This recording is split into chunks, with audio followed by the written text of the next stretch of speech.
preparing you for something greater, right? Everything that you went through, you made it through because you're here. You made it through. And the things that you made it through is preparing you for what's meant for you. Everything that you went through, it made it through. I'm sure you can think right now, all the times when you felt like, man, my life is over, my story is done. But you made it through it. Everything that you went through and made it through is preparing you, was preparing you for what's meant for you. What's your why?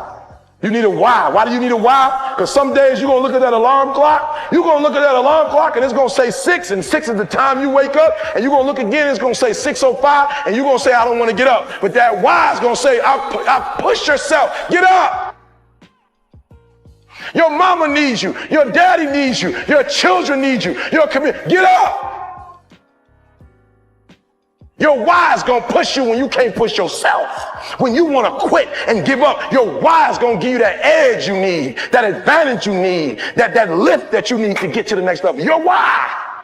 Do the thing and you will have the power. We're waiting for the power. We're waiting not to self-doubt any longer, right? Whatever it is that you're deciding that you want to do with yourself, that you're doubting your ability on, just do it.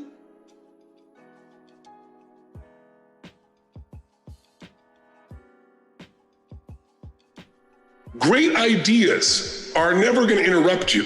They have to be pursued. And if you don't pursue them, you're going to get what everybody else has, which is all this fear, all this uncertainty, all this stuff that won't work, because everybody's focused on what won't work, what can't happen. Why? Because they're afraid. They're afraid to fail. They're afraid to try and feel like they're not enough. So you got to stand guard of that mind by feeding your mind. You know, Jim Rohn used to say to me, success leaves clues. If you want things to get better, you got to get better. If you want things to change, you got to change. But you got to do it deliberately and consciously. And so what happens is we very often reinforce things when we put things in the negative, right? I can't get apart. I can't get apart. Can't get apart. Or I can't do this versus I'm going to keep doing this.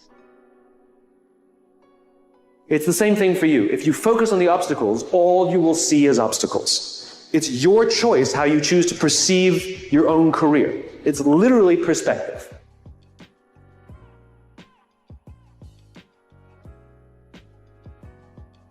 If you watch a great movie, if you read a great book, you know, the size and the power of the hero, how much you become as a hero is defined by how tough an obstacle you face. How difficult is the villain, the opponent? The things you know you're supposed to do. Do them. And be as strong as you can, mentally, physically, and emotionally, for yourself, for your team, for your family. Hold the line. And be strong.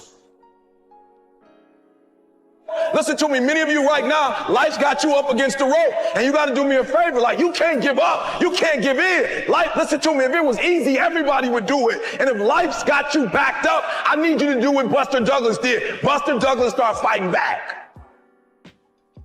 He said, I know you knocked out 30 other people before me, but I won't be the 31st. You got to tell life, I don't know who you've been dealing with, but you ain't dealt with me. You got to tell bankruptcy. You got to tell divorce. You got to tell sickness. I don't know who you've been dealing with, but you come up against the wrong one this time.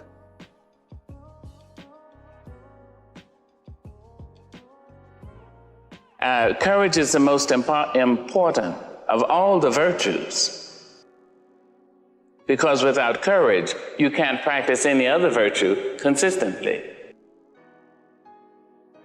You see, you can't be consistently kind, or fair, or humane, or generous. Not without courage, because if you don't have it, sooner or later you'll stop and say,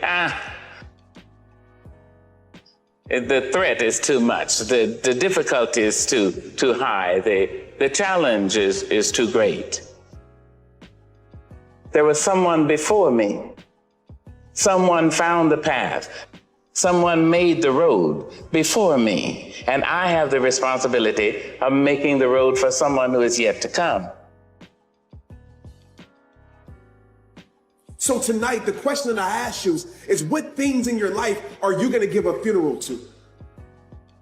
What things in your life have to die? What things in your life have been keeping you from seeing the greatest version of yourself, have been keeping you from knowing your worth, have been keeping you from seeing how special you are? Have been keeping you to live in depression, have been keeping you to live in pain. What things are you allowing to live in your life that need to be dead? Because the truth of the matter is, and I'm not trying to put fear in your heart, but I'm putting reality on your mind. The truth of the matter is we're all gonna die. But the truth of that is, not all of us are gonna live. It might be April where you are, and you're expecting nice weather, but it's 20 degrees. So, you might be somewhere where it's too hot. So, you might have sore legs, sore back, sore shoulder. So, the struggle is real. It never gets any easier. You gotta get harder. No one cares what you did yesterday. It only matters to do it today. I'm a cheerleader for those who want to be better, not for those who want to stay the same. But we're so stuck in this comfort zone, and the comfort zone is a beautiful place, but nothing ever grows there. We're so stuck where it's convenient. We're so stuck in this ritual where it feels good, and so when God tries to shake us up a little bit, the problem always happens before the miracle. The lessons always come before the blessings. How bad do you want your goal right now? I think there's a lot of people in the world today, because it's a really niche thing to talk about. I want this is my outcome, this is my goal. Like, how bad do you want? Do you want it as bad as breathing? Do you want it as bad as anything you ever wanted in your life? And if you calibrate it at the highest enough levels, what I found is the people that are the hungriest, they find a way. You choose to stay comfortable. You choose comfort. You choose to stay comfortable. You choose to stay in a place that you know your life shouldn't be at anymore. Some of us, we've been living in the same place for the last decade, for the last 15 years, for the last 5 years. And we've been keeping ourselves in a place that has done no good for our life. Some of us need to give that funeral to the environments in our life. As you know, what you surround your life around is what you will become. And when you go through something, you're going to learn some lessons, but it's not always easy to extract lessons from a bad situation.